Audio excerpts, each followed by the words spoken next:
Le troisième Karmapa Ranju Dorje, 1284-1339.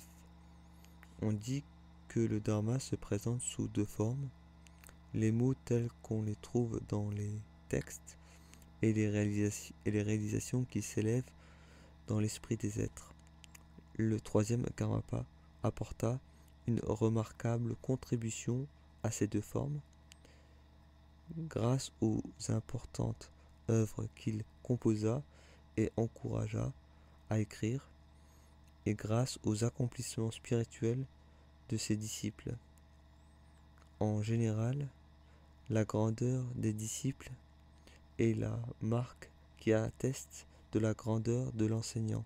Les disciples de Ranju Dorje qui obtinrent des siddhis sont au nombre de 80. Pour ce qui est du dharma des textes, Ranju Dorje prit une part active à l'effort de compilation et d'édition des recueils du canon bouddhiste de son époque.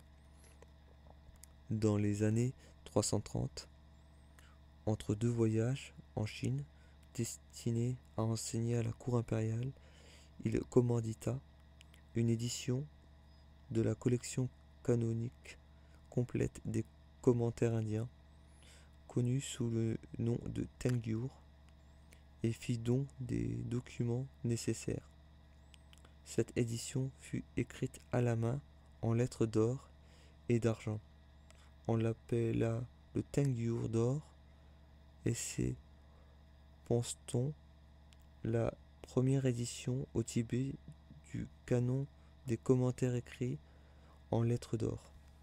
Étant lui-même un auteur prolifique, Ranju Dorje composa les 100 vies passées du maître, magnifique œuvre qui dépeint 100 des vies passées du Bouddha.